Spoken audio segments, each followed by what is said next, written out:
Thank you, Madam Chair. Ladies and gentlemen, distinguished guests, it feels like a real honor to be here today in this building, which symbolizes the heart of international law, to speak about an issue which is close to my heart, universal dignity through fair standards and protection of workers' rights, and the importance of international labor standards. The disposition of workers around the world is always one of dependency and inequality compared to their employer. And having worked indeed for 25 years for the Dutch trade union movement, I have seen how important it is for governments, employers and unions to work closely together for international protection. And as you all know, they come together in the International Labour Organization, the ILO. I have personally witnessed the importance of the work of the ILO, for instance, in Zimbabwe, where plantation workers received training on the ILO principles and on their rights at work, and it shows the power of information and education, and it's why I can only commend the tremendous work that has been done there. However, in this world, which is rapidly changing, it's becoming more and more interconnected through the web of trade agreements. The rules of economic playing fields are being set in stone, while the social rules are not adapting accordingly, or even worse, are in some cases deteriorating. And due to the economic crisis, in Europe we have seen workers being weakened by the crisis, social dialogue under pressure, and unions are increasingly seen as part of the problem instead of part of the solution. And this trend continues all the way to the ILO, but more about this later. Ladies and gentlemen, when discussing labor standards in the world of change, I see three main challenges which urgently need to be taken into account. And the first one is, how can we guarantee social basic rules, social fundamental rules in a global economic playing field?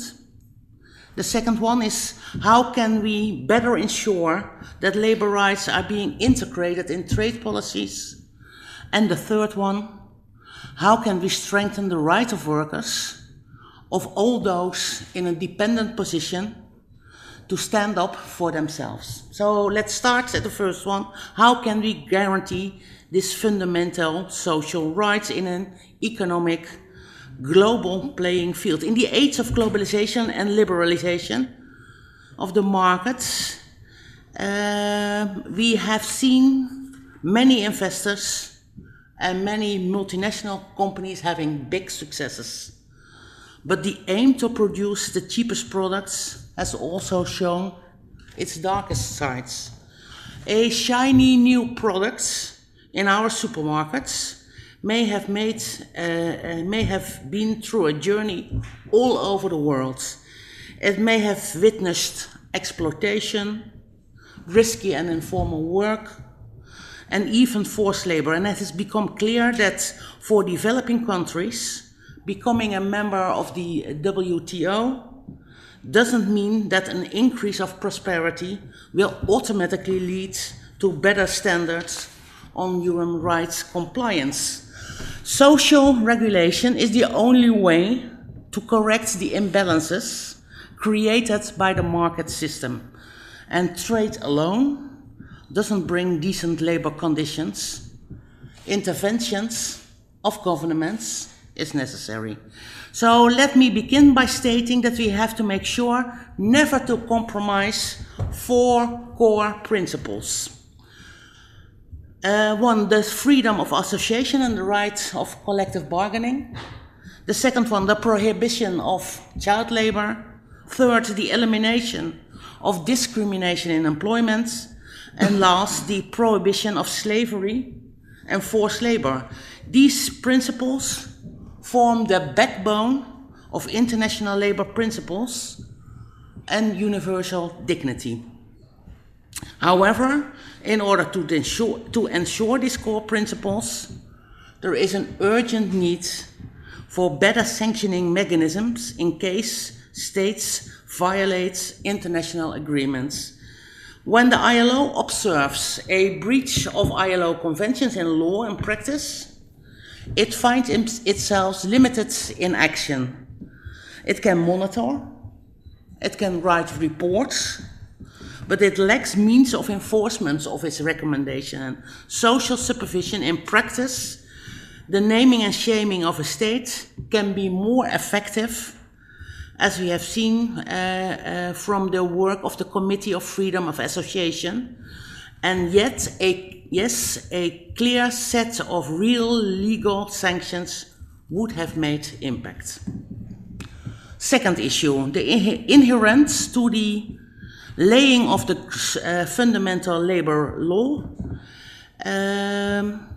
for global economic playing field. It is to ensure that labor rights are being integrated in trade agreement and policies. While trade and development policies should go hand in hand for a sustainable global economy, trade interests, unfortunately, too often overrule the human factor. Just to name a few examples, some of the largest Western economies, as for instance the United States, would have a much better track record in ratifying basic ILO conventions, like for instance the freedom of association and the rights to collective bargaining. We also know that in China, trade union rights are highly restricted, and child labor and forced labor still exist. While China refuses to ratify the basic ILO conventions, it should keep to its commitments under the WTO umbrella and the ILO Declaration of Fundamental Principles at the Right of Work. And back to the United States, some progress on this issue finally seemed to be possible. Now, President Obama, in his recent State of the Union, says that the US needs law to strengthen rather than to weaken unions and give American workers a voice. So it's a real commitment from the President of the United States. Then again, action is not only required from the side of countries that fail to implement the international labor laws, it's also the importing countries that have responsibilities to take determinate measures to push for change. In this regard, an essential opportunity in anchoring the labor standards in trade agreements is a real chance we should not miss. These agreements usually include general labor standards, but often fail to be more explicit for specific relations. And the particular concerns that need to be addressed, for instance, in this now trade talks between Europe and the United States in the Transatlantic Trade and Investment Partnership. Some trade regulations also offer opportunities for sanctioning mechanisms. The United States, for instance, doesn't shy away to include arbitration mechanisms in its trade agreements, and they do actually use them. The US seems to prefer working groups. The EU seems to prefer working groups and dialogue. Yet I think that a hefty fine would slightly be more effective than only dialogues and monitoring. Which brings me to the third challenge. How can we strengthen the rights of workers, of those who are in the independent position, to stand up for themselves? You might be already aware of the recent developments within the ILO regarding the right to strike. After decades of accepted jurisprudence, employers' representatives have surprisingly challenged the fact that the right to strike is part of the ILO Convention of the Freedom of Association. This position undermines the foundation of the ILO as a whole, because the right to bargain collectively is primarily an instrument of workers to have leveraged against their employers, and it includes by nature the right to strike. Without this right to strike, unions could merely file polite requests, and the diminishing of the right to strike and the erosion of the right of collective bargaining brings along an imminent risk of the ILO being seen as a toothless tiger, not a footless tiger, a toothless tiger. This should be avoided at all costs. And in this month's tripartite meetings of experts, there will be hopefully a decision to solve this issue. And while standing here in this building, I really want to express my hopes that the case will be referred to this court and a clear and sound interpretation based on decades of jurisprudence will be given to this matter. To emphasize the urgency of this matter, there will be a global day of action in defense of the right of strike on the 18th of February, because collective bargaining without the right to strike is seen as collective begging. You cannot have collective bargaining without the right to strike, because then workers are only beggars. And ladies and gentlemen, to conclude, it's clear that the challenges in the field of international labor standards are manifold. In particular, we need to strive for a more effective sanctioning mechanism and for stronger integration of the labor rights in trade policies, to trade agreements and through the WTO.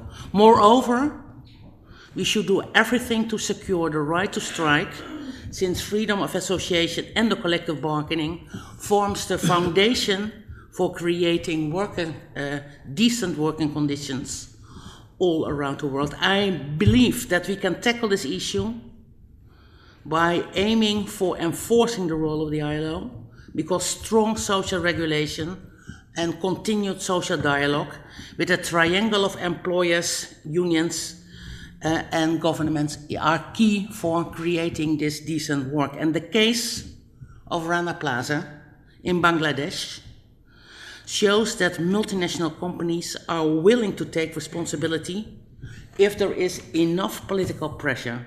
And in order to prevent such tragedies to happen, we need to make sure that there is political pressure on countries to implement and abide ILO conventions, as well as political tools to deal with these abuses. I should say workers around the world are looking at us and expecting support for their legitimate claim for decent work. Thank you.